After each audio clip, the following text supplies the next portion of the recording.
Britannia Is A Woman.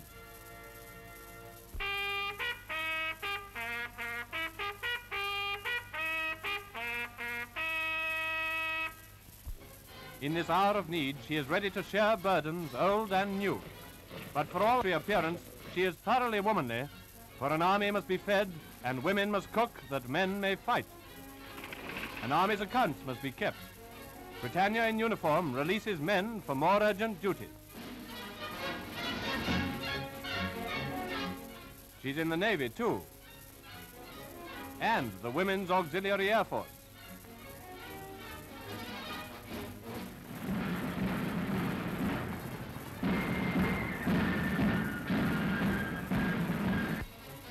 The Auxillery Fire Service. At home, she's in the front line. Air raid precautions need women wardens.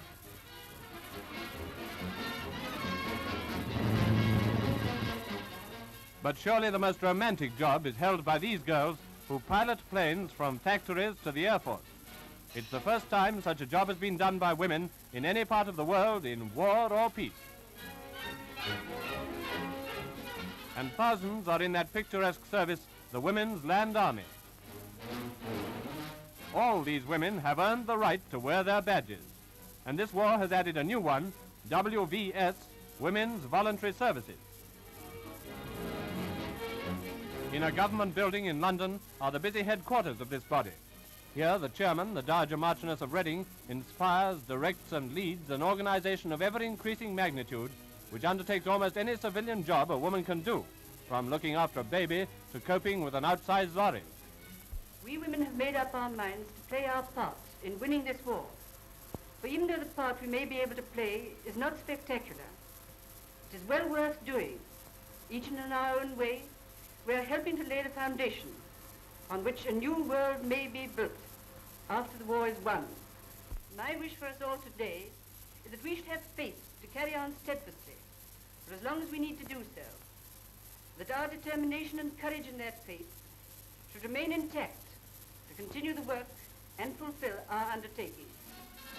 Associated in this organization are Mrs. Montague Norman, wife of the Governor of the Bank of England, Miss Smeaton, a high government official, and Lady Iris Capel. This member of headquarters staff believes in saving petrol. So do these. Women's voluntary services can now call on nearly 750,000 women through the vast headquarters organization where hundreds of inquiries are dealt with daily. Posters are designed and sent out all over the country. There's a quick messenger service, while telephones are busy linking important centres. From all parts of England, Scotland and Wales, representatives come to confer. Bidding them goodbye is the Chief Regional Administrator, Mrs. Huxley. Yes, Britannia is on the job, up and down the country. The woman driver, startling, almost revolutionary in the last war, comes into her own in this one. She learns running repairs.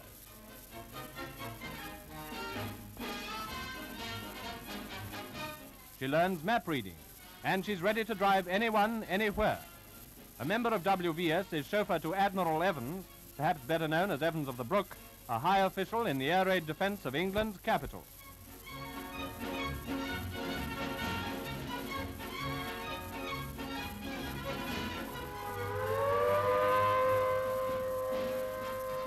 What's up? The alarm sounds somewhere in England, calling out the ambulance drivers, but only for practice. And if you think it's easy to move in anti-gas clothes or drive huge trailer vans, you try it. But these girls are trained to drive all types of cars commandeered for casualty transport. Hello, more practice. Gas mask drill. They may have to drive in these things in earnest. Off duty. I should think they need a rest. Not long ago, this place was a brewery. But here's what these girls think is the right thing to drive on, the English woman's first line of defense, a cup of tea. They are ready for danger, or what some people fear worse, dirt. The cleaning squad goes on duty. They draw lots for honorable jobs.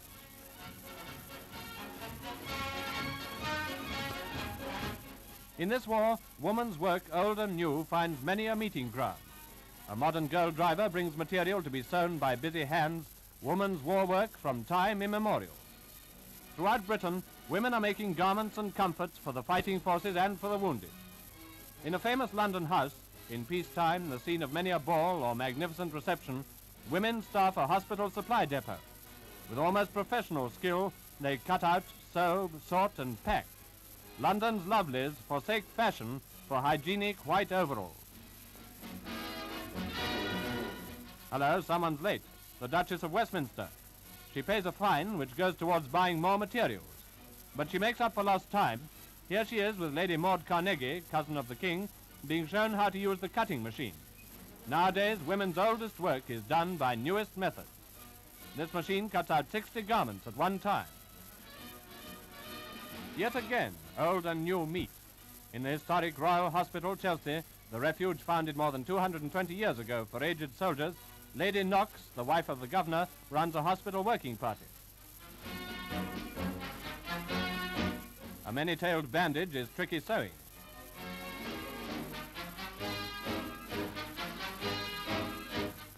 A grand old pensioner is still eager to serve his country, and like a good soldier, he's ready to do the job that needs to be done, even if it's only to help a hospital working party.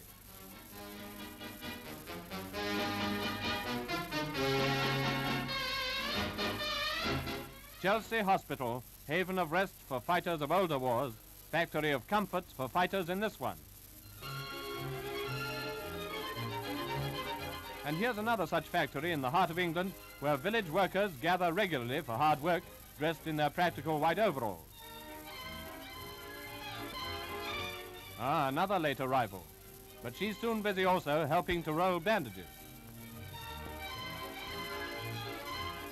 3 children ride over to deliver work they've done at home. How many times in her history must England have witnessed such scenes as this?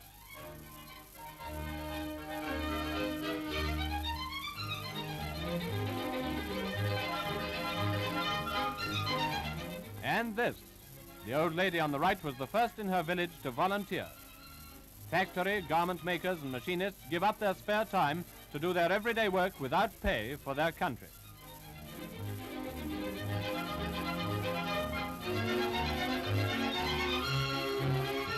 In the East End of London, women spend the long evenings of the blackout knitting. Even the kiddies do their share.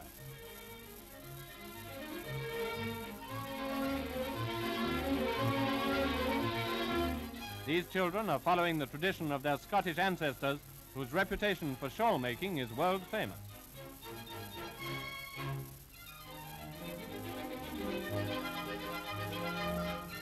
They pay fines here, not for being late, but because they forgot their gas masks. They've remembered the troop cigarettes too. They've collected thousands of cigarettes to fill these packets. Their own WVS county organizer, Mrs. McIlwain, helps them by emptying her cigarette case.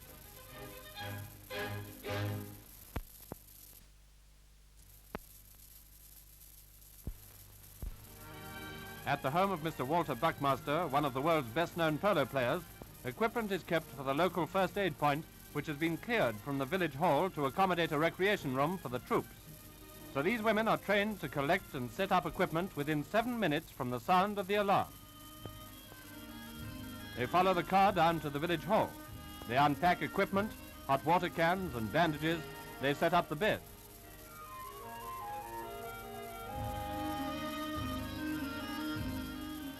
They practice on a voluntary patient.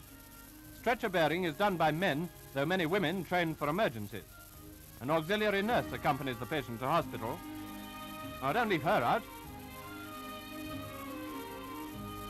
Help is needed for the victims of enemy mines and torpedoes doing their dread work near Britain's coast. Assistance is rushed to survivors as they land before they're taken by ambulance to hospitals or shelters.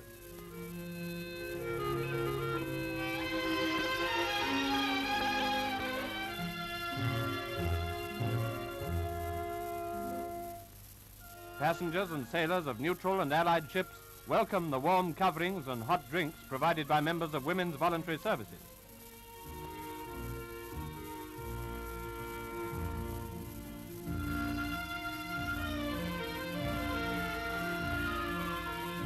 Earnestly, attentively, women study to obtain the necessary proficiency in first aid. Here's a village nursing class. This young lady is to be a nursing auxiliary.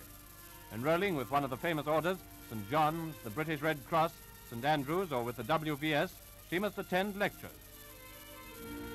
She learns to make beds, to apply splints and bandages. With fellow students, she enters the hospital. She learns to wash a patient in bed, unspectacular but necessary.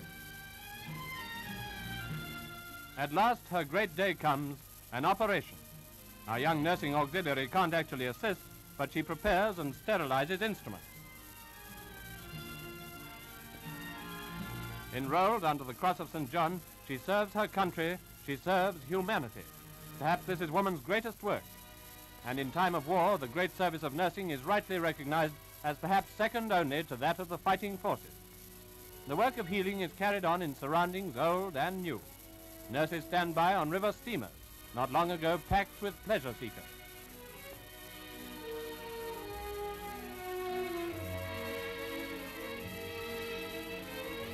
Trains, too, are equipped almost like hospital wards. And a new need has been created by this war for hospitals deep in the heart of England, safe from air raid. In the great cities, ward after ward remains empty, while country mansions such as this have been converted, ready for the dreaded casualties of possible aerial bombardment. The dispersal of England's population, mainly its junior population, makes a further call on nursing. Evacuated children are brought by their foster mothers for the kindly attention of the village district nurse. Evacuation, the big experiment. Sent from the danger of their city homes, thousands of children are finding life a new adventure. Although such a breakup of family life hasn't been known since the time when it was possible for children to be sold into slavery. And all this is for the fight against a regime which would mean surrender into slavery for all time of the children of democratic nations. These children are the guests of charming Lady Nun Burnham, who was lady-in-waiting to the Queen during Their Majesty's visit to the United States and Canada. And here are some more lucky little ones in the care of Captain Belleville, until recently master of a famous pack of foxhounds. Mrs. Belleville is playing with them.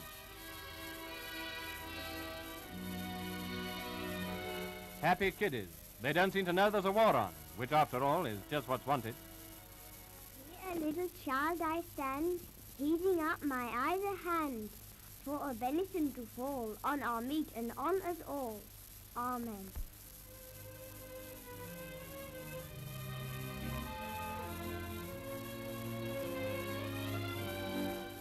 In the playroom, reading to the children, is the family governess.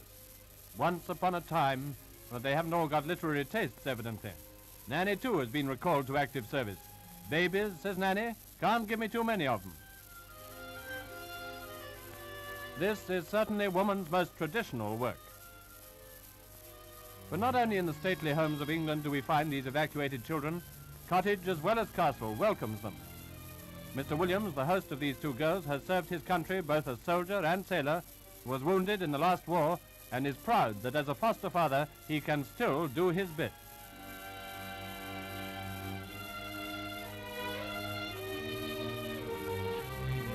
Hello, this looks solemn. It's the complaints committee. The good lady says these boys stole the chickens. Yes, evacuation has its problems. Here's another. Winter is more rigorous in the country. The children need warmer clothes than in town.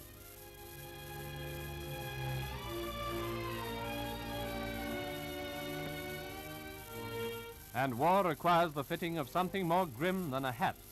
This unpleasant task calls for skill and kindliness, so as not to frighten the smaller children. For evacuation's minor ailments, there are sick bays such as this one, with walls decorated by the school art master. And someone has to do the extra washing. This is the home Siegfried line. What's this, another problem? They usually say, find the woman. But this time it seems a case of find the man. Yes, and the man is Daddy. He's come to spend Sunday with his little evacuee daughter. Other fathers and mothers have the same idea, so the local WVS run a canteen and Sunday club for parents and children. All over the country, women's voluntary services are running such clubs, and canteen workers were already on the job only a week after war broke out.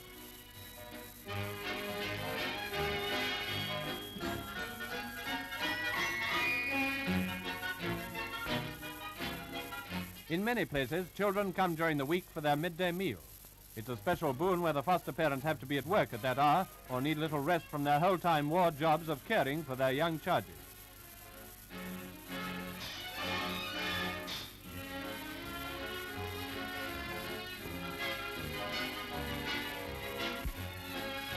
The foster parent's dream come true.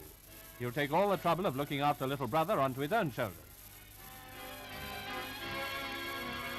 Another little gentleman. That's the idea, Sonny. It's the little things that count. And someone has to do the washing up. It may not be heroic, but it's noble. Canteens are run, too, for men and women of the forces. And somewhere in Scotland, they evidently believe in food for the mind, for the men get books as well as meals and comfort. It looks as though cookery lessons are available, too. And who shall sing the songs of war? Roll out the barrel, we'll have a barrel of fun. Roll out the barrel, we've got the blues on the run. In this case, Bertha Wilmot. In Britain as well as France, entertainment breaks the strain of ceaseless readiness.